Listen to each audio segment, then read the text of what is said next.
बॉलीवुड की एकलौती प्रतिभावान कलाकारों को दबाकर रखना चाहती है, जैसे सुशांत के साथ उन्होंने किया।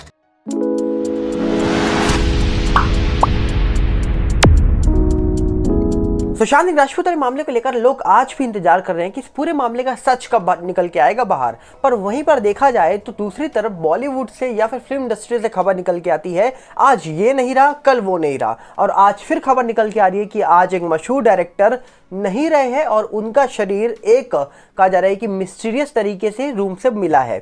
और दूसरी तरफ खबर निकल के आ रही है जो समीर वानखेड़े जी हैं उनको लेकर क्या अब सीबीआई कई बड़े सवाल उनसे पूछने वाली है। पर दूसरी तरफ उनके जो फादर हैं उनकी भी वीडियो कुछ निकल के आ रही है जब उन्होंने रिपब्लिक से बात करी थी। तो क्या है वो वीडियो आपको बताएंगे डिटेल में, बने रहिए चैनल के साथ। सबसे पहले आपको बता दिया जाए कि सुशांत सिंह राजपूत मामला जो पिछले लगभग 3 साल पहले ये मामला हुआ था, आने वाली 14 तारीख को इस पूरे मामले को 3 साल हो जाएंगे। पर लोग आज भी इंतजार कर रहे हैं कि कब इस पूरे मामले का सच निकल के आएगा बाहर, कब इस पूरे मामले में सुशांत को न्याय मिलेगा। पर वहीं पे कहा जा रहा है कि इस पूरे मामले में अभी कोई बड़ी अपडेट निकल के नहीं आ रही है, कहीं से भी निकल के नहीं आ रही है, चाहे फिर वो ईडी हो, सीबीआई हो या फिर एनसीबी हो, किसी भी एजेंसी की ओर से इस मामले को लेकर कोई अपडेट निकल के नहीं आ रही है। पर वहीं पर अभी हाल ही में आपने सुना होगा एक एक्टर नीतीश पांडे और साथ में एक एक्ट्रेस जो थी जिनका नाम वैभवी था, उनकी डेथ हो जाती है। और उससे पहले हमने देखा था कि एक बंगाली एक्ट्रेस थी, उनकी डेथ हो जाती है एक्सीडेंट में। और उसके बाद कहा जा रहा था कि एक एक्टर थे आदित्य सिंह राजपूत, उनकी डेथ हो जाती है। आज खबर निकल के आ रही है कि एक भोजपुरी डायरेक्टर हैं जिनका नाम सुभाष चंद्र तिवारी बताया जा रहा है। बोला जाता है कि ये रहने वाले थाने के हैं, पर हाल ही में कहा जा रहा है कि यूपी गए हुए थे और बोला जा रहा है कि वाराणसी में इनकी फिल्म की शूटिंग चल रही थी और वहीं पे ये पिछले 12 दिन से एक होटल में रुके हुए थे। और कहा जा रहा है कि कल सुबह मतलब 24 तारीख को इनका शरीर बरामद होता है।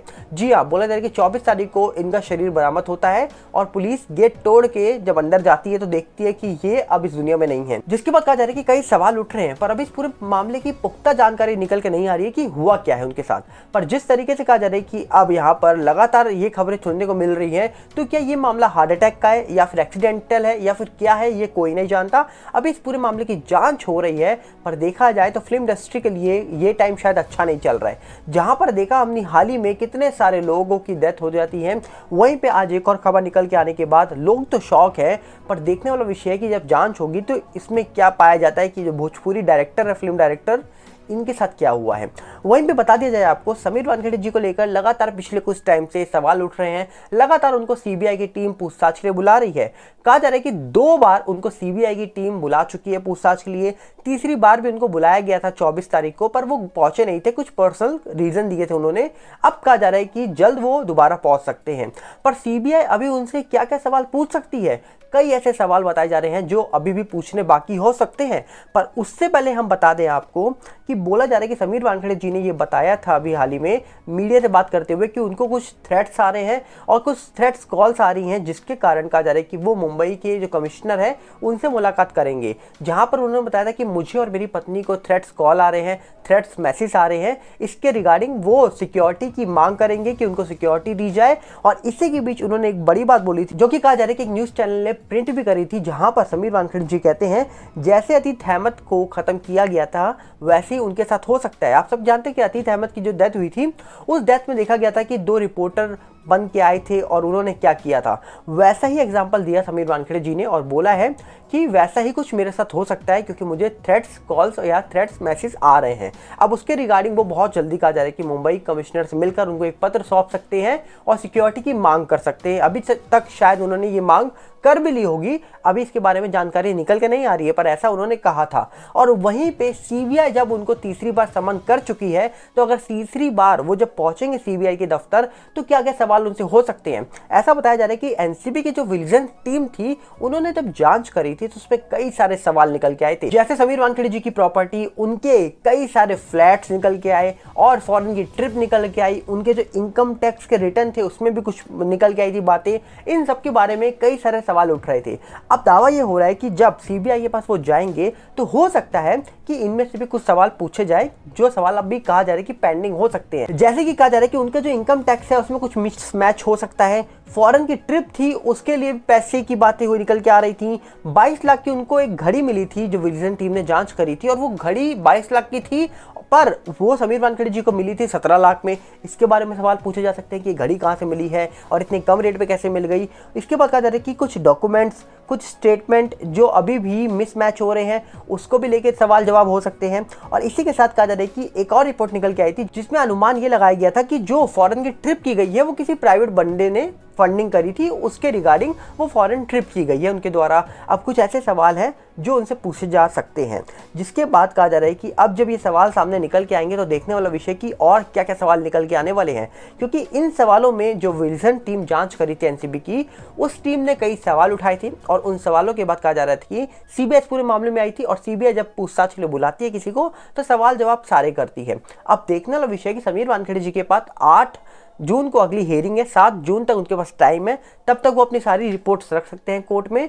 पर उसी के बीच जब सीबीआई को बुलाएंगी तो हो सकता है कि ये सवाल पूछे जाएं, क्योंकि उनके जो मकान थे, जो फ्लैट थे, उसको लेकर सवाल उठ रहे थे कि फ्लैट की कीमत कम दिखाई गई है पर फ्लैट महंगा दिखाई दे रहा है, लग महंगा रहा है पर कीमत कम दिखाई गई है। इनकम टैक्स से जो रिटर्न्स निकल के आ रहे थे उसमें सवाल उठ सकते हैं, फॉरेन की ट्रिप में सवाल उठ सकते हैं और कई उनके जो असेट्स हैं उन पर सवाल पूछे जा सकते हैं सीबीआई के द्वारा।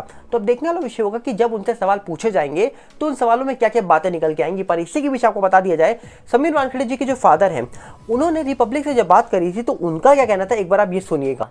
सब कुछ उसके अगेंस्ट में क्यों बोलते, मुझे कोई रीजन दिया जाए या गवर्नमेंट के तरफ से या मीडिया के तरफ से मुझे रीजन दिया जाए कि मेरे बेटे का क्या आरोप है, मेरे बेटे ने कौन सा गुनाह किया है, क्या वो अच्छा काम कर रहा है, सेंट्रल गवर्नमेंट को करोड़ ऑफ रुपीस का इनकम दे रहा है, वो सब लोगों को नशा मुक्ति कर रहा है, अगर हिंदू है तो उसको गीता पढ़ने को देता है, अगर मुसलमान है तो कुरान पढ़ने को देता है, तो उसको अगर हिंदू है तो उसको गीता पढ़ने को देता है, अगर मुसलमान है तो कुरान पढ़ने को देता है। ये हमारी गलती है, समाज सुधारक की यही गलती है।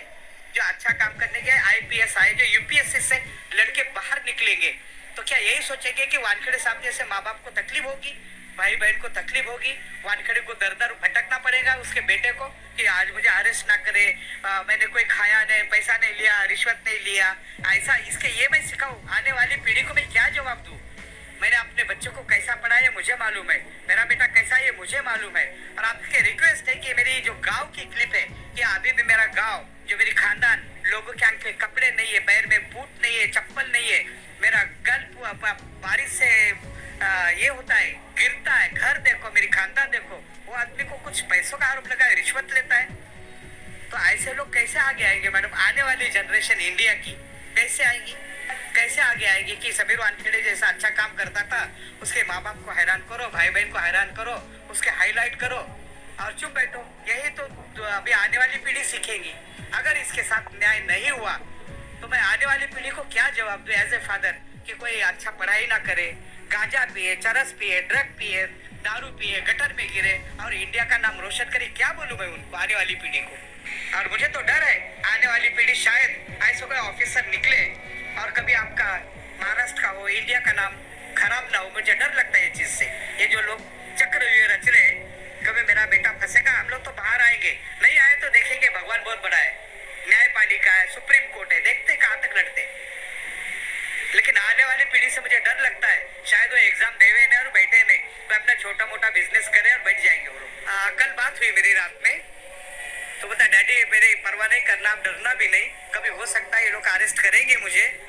तो मैंने बेटा अरेस्ट करने से कोई डर नहीं, कोर्ट उधर है, ये अरेस्ट ही कर सकते ना, और क्या कर सकते, या कोई गुंडे से गोली मार सकते, मरवा सकते, और क्या कर सकते हैं लोग, करके भी क्या करेंगे। Court is there, you go to the court, उधर से न्याय मिलेगा, यहाँ से नहीं, सुप्रीम कोर्ट से मिलेगा। तो हम तो पीछे नहीं हटेंगे मैडम ये चीज में। अभी उसने लड़ाई लगा दिया तो खलास हम करेंगे अभी लड़ाई को। ये सिर्फ देश के लिए। मेरा फोन कभी भी मैं फोन करता हूँ तो फोन कट हो जाता है या बिजी रहता है, 4-4 दिन मुलाकात नहीं होती है। संडे सैटरडे मुझे मालूम नहीं कि कभी मिला होगा, रात के 2-3 बजे आता है और 6 बजे उठ के जाता है।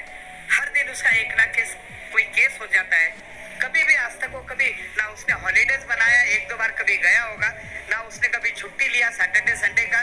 वो रात दिन मेहनत करता है, परिवार के पास उसको बात करने को टाइम नहीं है। छोटे छोटे 2 मासूम लड़कियां हैं, एक 12 साल का बेटा है, उनसे बात करने को टाइम नहीं है। जैसा कि उसने कसम खाई है कि मैं देश के लिए ऊपर न्यौछावर हो जाऊंगा, ऐसी कसम खाई है। तो ऐसा एक जुनून है उसके आंख पे, तो हम भी बोलते भाई चल तुमको जुनून है तो तुम करो काम। तो सुना आपने, ये थे समीर वानखेड़े जी के फादर। और ये जो बात उन्होंने कही थी, ये कही थी तब जब नवाब मलिक जी ने उनके ऊपर आरोप लगाए थे और उनके परिवार को लेकर कई बातें बोली थी।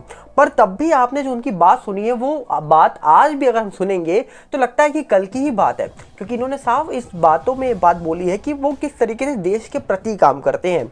और उन्होंने अपने पिता को बोल भी रखा था कि अगर कल को मुझे गिरफ्तार कर ले तो आप टेंशन मत लेना। तो सोचिए, एक तरफ अगर हम इन बातों को सुने तो लगता है कि ये देश में ऐसे ऑफिसर की ज़रूरत है, पर वहीं पे उनके ऊपर अभी आरोप लगे हुए हैं। ये मामला कोर्ट में है, इस मामले में जो निर्णय निकल के आएगा वो कोर्ट की तरफ से निकल के आएगा।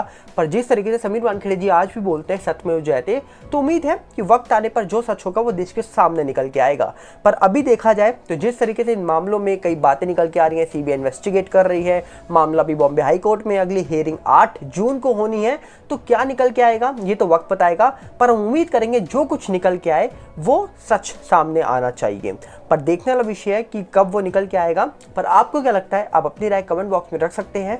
हम मिलेंगे बहुत जल्दी और साथ में आपसे अपील करेंगे कि आप हमारे फेसबुक और टेलीग्राम चैनल से जुड़ जाइए, जिसका लिंक डिस्क्रिप्शन में है। और इस चैनल के साथ भी जुड़िए, इस वीडियो को शेयर करिए ज़्यादा से ज़्यादा, ताकि लोग भी जान पाएँ कि आखिरकार चल क्या रहा है। और साथ में इस वीडियो को लाइक करना मत भूलिएगा। हम मिलते हैं बहुत जल्दी।